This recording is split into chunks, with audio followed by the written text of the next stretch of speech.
Chris Watkin back again with Richard Rawlings, estate agency guru and trainer from not only in the UK but also around the world. Richard, thanks for joining me today. In today's video, we're going to talk about your experiences as a seller in 2022 and your findings from that. So the estate agents watching this can learn from it. How's it been selling your house?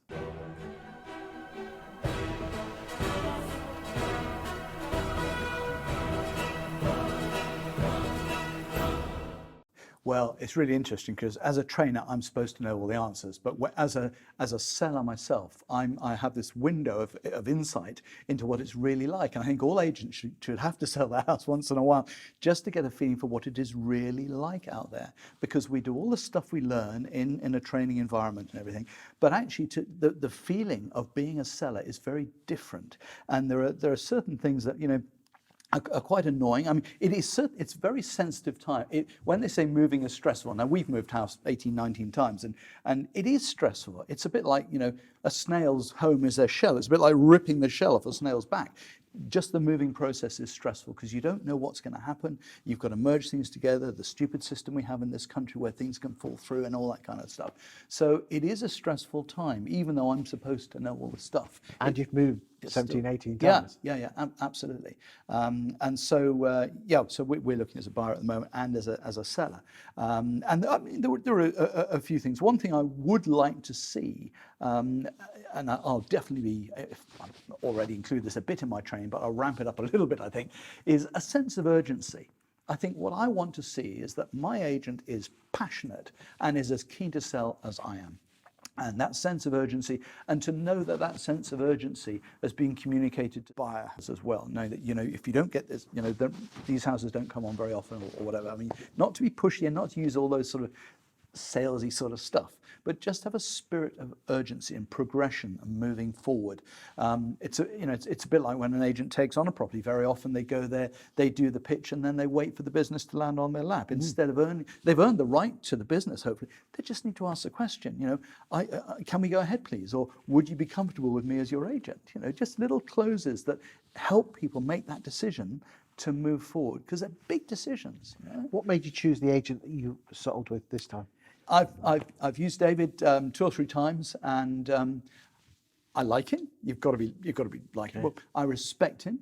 He's professional. He has a very good market share of houses like mine, and he took me to the rugby. There he goes. I would have gone to him anyway, but it helps. How was the process of the brochure and the photographs? Right. Just before I come to that, actually, one thing I did, I hope David's not watching this, but one thing that actually I would have liked was for David perhaps to be a bit more forthright with me. It's difficult for him because as an agency trainer, I'm supposed to know it, but I don't know the market in my town. I'm not active as an agent there. And I thought our house was worth X amount. So I said, David, I think maybe we should put it on this. And he kind of agreed. And we're still sitting on the market a few weeks later. And I would have hoped he might have said, no, Richard, you're out of court there. Unfortunately, you're not going to get that, but let's do it this way. And because I don't know the market, I need an agent to take me by the hand and say, yes, we're doing this. No, we're not doing that. Leave it with me. You're paying me to do this. Do you think most agents aren't strong because they're worried that they'll lose the listing? Absolutely. And that's where challenge comes in again. We talked about that in the previous video, didn't we? Yeah. If you can challenge people. Do people want the agent who's going to say, well, you're the client and you'll be in control at all times? Or do they want the agent to say, no, you pay me to be in control. Give me a hand. This is where we're going to go. Do you think people, why do you think agents aren't like that? Is it, because it's a fine line we tread, isn't it? Because they feel they ought to be nice. They want to be liked because they think if they like me enough, they're going to give me the listing. And you do have to be the agent they prefer on an individual basis. Yes. To get the brand, you've got to be better than the brand. They have to respect you and like you, but they'd rather have someone that they know is going to pick up your ball and run with it and be progressive and proactive and not take any nonsense. How do you get that across? Because most agents are trying to be liked, when in reality, most people do business with people they trust. Yeah, absolutely. And I think you can actually gain trust by sharing some truths with people, that your integrity comes through. So, I'm going to say, Chris, you want to say, you've really got to paint that wall. Now some agents, oh, I can't really tell him about the wall, but it really is horrible and he's painting. So Rick, I'd go further. I'd say, Chris, before we put it on the market, I really think we should be painting that wall. Would you like us to send someone around and paint it for you? That's where I'd be going with agency. That costs me money. Well, I'm charging enough. It doesn't make it cost me £100 to get a guy to come and paint that wall. I'm charging 2 or 3%. That's irrelevant. I've got the listing though, quite possibly as a result of that wall. So all agents have had the experience where they've been on a pitch. They've hoped to get the instruction. The next couple of days later, they phoned them and the sellers said, "Oh, thank you so much. We really like what you had to say, but we've seen a couple of agents and it was 6 of one, half dozen of the other. We virtually had to spin a coin, and I'm afraid we went to the other agent." These little things, and we don't know which it's going to be, are things that influence the way that coin might fall when it's spun. It might be your smile. It might be your handshake. It might be your that element of control, professional control, and challenge. We don't know what it is, but there's a whole raft of things you can. Can that be trained? Yeah, absolutely, absolutely. You've got dozens of things, dozens and dozens of things you can put. I ramp them into my training course, and hopefully agents would just take enough out of there just to be able to apply a few of them, just enough to not be like the other agents. Well, we're going to touch on that on some takeaways in other videos, but how has come back to my question from a few minutes ago.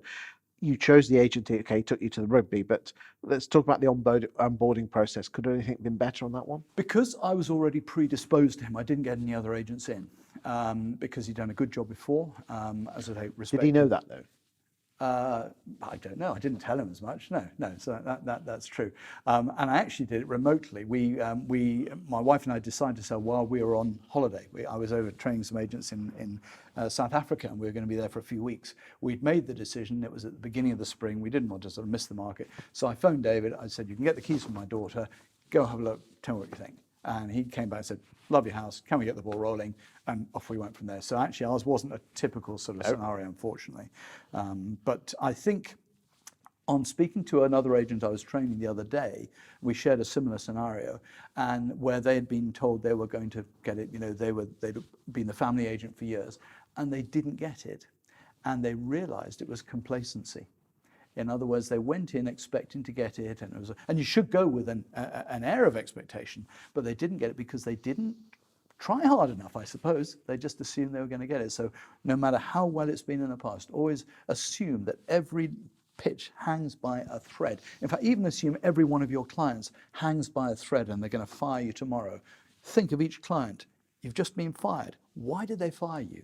There's a problem, there's an issue with every client. What is it? Let's bring it to the party now, sort it, over deliver whatever that problem could rise to become, and deal with it and create some card carrying fans. Well, we are in a service industry, but we don't seem to offer the service.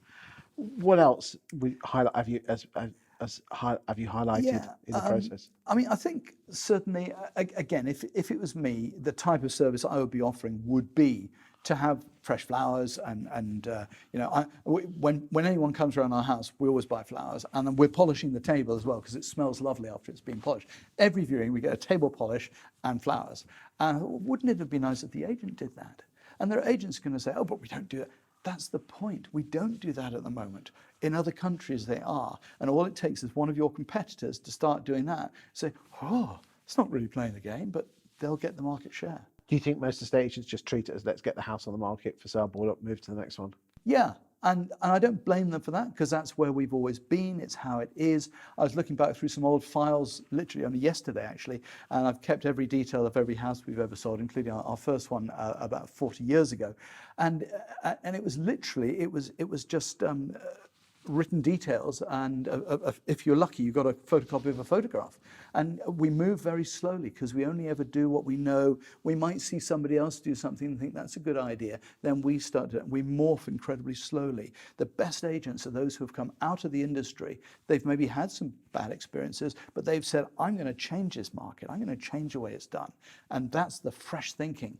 But we need to learn from that. And there are too many agents who some of the stuff I would train on a course, and the manager, the director would say, "Oh no, but we haven't got the budget for that." Of course you haven't. It's because you're charging peanuts. It's a vicious circle going down the plug hole.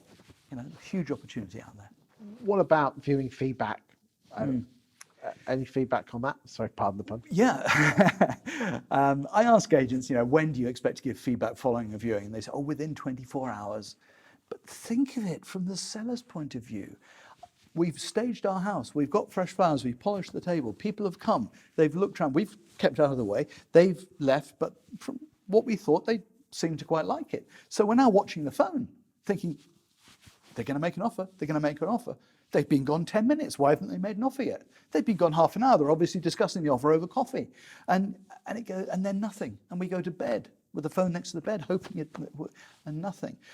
Fortunately, our agent's very good because, as I would recommend any agent does, the minute they've gone, they phone me and they give their opinion of how that viewing went. So the agent said, hi, these people were a little bit difficult to read. I think the garden's a little bit of a problem for them. Also, the agent's giving not the actual viewer feedback, but giving the feedback from the company viewing. Giving the feedback as to the agent's opinion of how that viewing went. And any words that he might have heard the buyers speak together, or any feedback they did give, he'll be sharing. But so often people say, oh, okay, it's very nice, thank you very much, and they leave. And well, what does that mean? So then I expect feedback the next day following the agent having followed up with that buyer. Do you think company viewings are the way forward with selling houses? Essential. I mean, I spent a half day training agents how to, when I tell people I'm an estate agency trainer, they say, well, that's an easy job. Just open the door and say, this is the bathroom. And I say, yes, that's it. You've hit it on the nail.